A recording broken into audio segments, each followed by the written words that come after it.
Coming up next on the Jeff Crilley Show, we're going to talk to an accidental entrepreneur who stumbled into a great gig. He travels for a living. That's just ahead.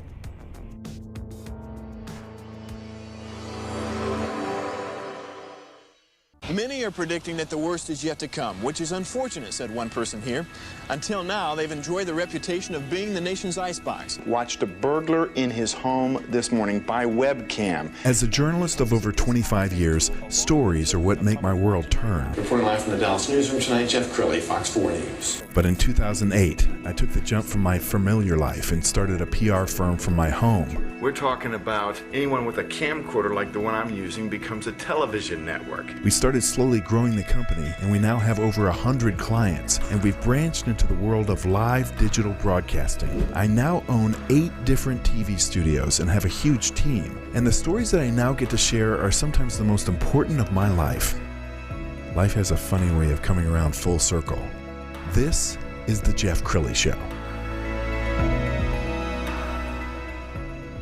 Well, during this pandemic, a lot of Americans have had to shift their focus, pivot, if you will. And joining me in studio right now, Ed Eakin. He is an entrepreneur of entrepreneurs, an international real estate broker who literally travels for a living. And I got to tell you, this happened by accident, didn't it? You were a home builder. Absolutely. I was a home builder for 25 years here in Dallas-Fort Worth. And when the market crashed in 2006, 2007, at the age of 45, I had to figure out what I was going to do next. So you go to Mexico.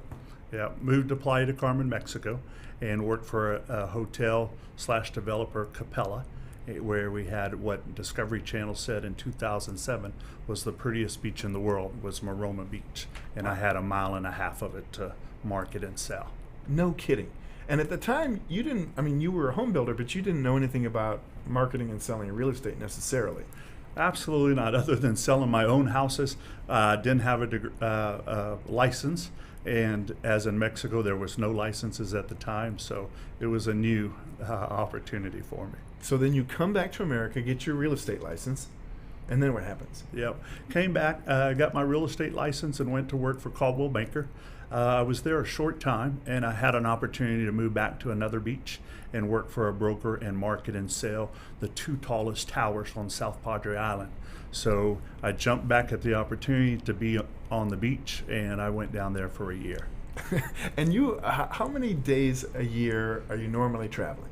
You know, it's usually 1 week out of the month. Pre-COVID time, usually we're either going with clients or we're actually going to meet clients, and or we're hosting realtors on trade missions down on any beach throughout the Caribbean. And later this week you leave for Cabo.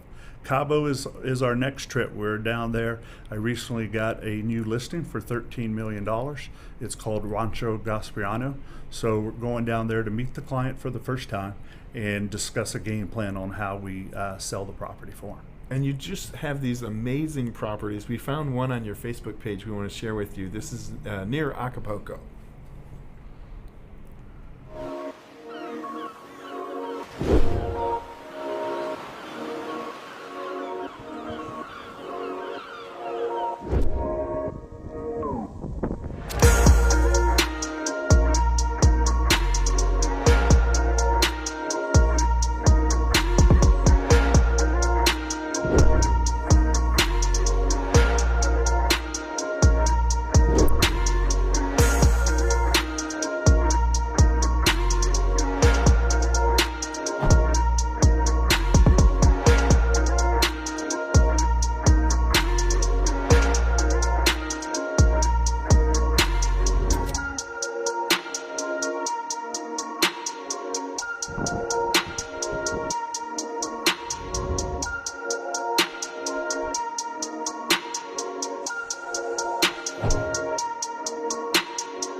breathtaking views. Pretty good views on that one. Well, walk people through this. If somebody's never thought about investment properties before, it could probably seem a daunting task. But if you have a manager who's managing these properties and you're renting them out, it can be a really nice investment, can't it? No, absolutely. Many of the developers that we work with, they have proven track records with a great management program. So a client can use their property as much or as little as possible. They put it into the program. The management company takes care of everything from meeting and greeting the tenants coming in to cleaning it up after it's done and getting it ready for the next tenant. And in many cases, it's a business write-off to the investor, right? Absolutely. Most clients can see a great return on investment depending on the area. Right now, I think the Riviera Maya is one of our best opportunities, especially in Tulum. Okay, we've got some pictures that we would like you to kind of walk through and tell us what we're looking at. Let's start with this first one. What are we looking at? Yeah, so this one is with a group of realtors. We do trade missions where I take realtors to different countries, introduce them to developers so they can meet and greet and know what's available in different countries. This particular one was in Belize at a development called Itzana in Placencia, which is southern Belize. We just got back from one in Playa del Carmen where we did the same thing. Took realtors to Merida, Cancun, Playa del Carmen, and Tulum, and I introduced them to the local real estate association so they have a contact. And it's all about building relationships. So that's what I'm trying to do on these trade missions, is I'm trying to help realtors build relationships so they can feel comfortable to come back and explain the opportunities to their clients. And what's that picture? This one was last week where I hosted a bunch of former NFL football players, where this shot is taken up on top of Singular Joy, which is in the middle of Playa del Carmen, Mexico. It's a rooftop pool with a condo hotel opportunity. And here, a bunch of NFL players looking for something to place their money to provide good return on their investment. And have you seen, since the stock market has been kind of weird, up and down, have you seen more interest in diversifying into real estate? I don't know if that's because of the stock market or COVID and people wanting to get away and having an escape. Mexico / Belize / Costa Rica, it's all a quick escape with multiple flights now as these countries open back up. But I think, yes, stock market, it's low compared to what it's been. Some of our properties in Mexico, our developers will quote a 28% return on investment. So that's hard to beat that. And at the same time, it's something that you can touch and feel and stay and enjoy. Well, I've also got to give you a chance to brag about your Super Bowl parties, because you were telling me just before we went on that you host really the ultimate Super Bowl party year after year. Absolutely. We've done several special events to help our luxury high-end developers expose their properties to luxury clients. And Super Bowl, we've done 3 of them. I've done it with a good friend of mine, Charles Ward, where we go to the Super Bowl, we lease out the fanciest gas station for private jets to the Super Bowl.